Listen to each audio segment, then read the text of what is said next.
সুধী বন্ধুগণ, আসসালামু আলাইকুম। আমি এখন দাঁড়িয়ে আছি ঝিনাইদহের এবং হরিণাকুণ্ডুর মাঝামাঝি। যে ঝিনাইদহের নবগঙ্গা নদী, সেই নবগঙ্গা নদীর উপর দাঁড়িয়ে আছি। এ পাশটি হলো পারমথুরাপুর গ্রাম, এটি হলো হরিণাকুণ্ডু থানার মধ্যে।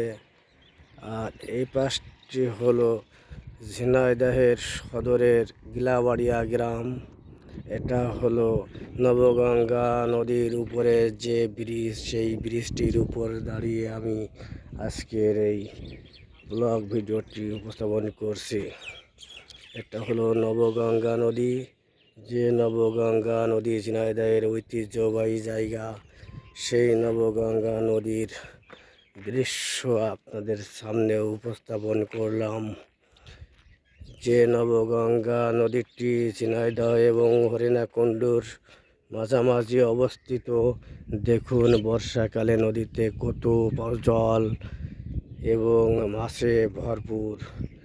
এলাকার মানুষ এই নদী থেকে মাছ ধরেন এবং এই নদীর পানি সর্ব কাজে ব্যবহৃত হয়।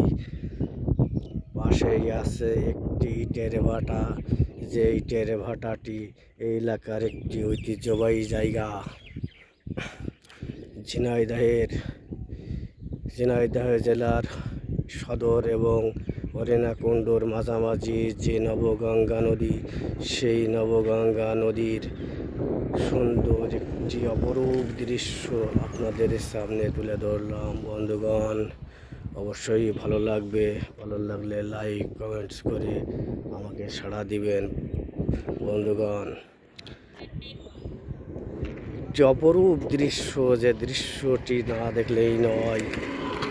সেই দৃশ্যটি দেখুন, কত সুন্দর।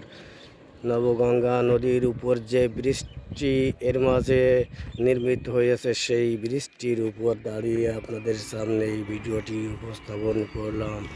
দেখুন, কত সুন্দর নবগঙ্গা নদীটি এই বর্ষা মৌসুমে পানিতে ভরপুর। কত সুন্দর দৃশ্য, কত সুন্দর মনোমুগ্ধকর পরিবেশ।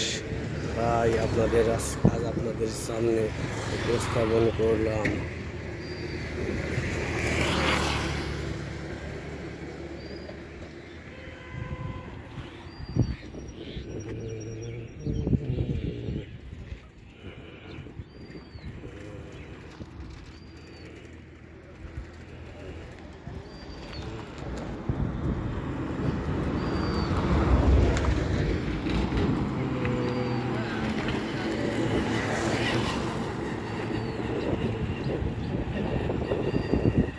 এই পাশটি হলো হরিণাকুণ্ডুর পারমথুরাপুর গ্রাম এবং এই পাশটি হলো সদরের গিলাবাড়িয়া গ্রাম। দুইটি গ্রামের মাঝখানে, দুইটি থানার মাঝখানে এই নবগঙ্গা নদীটি স্থাপিত।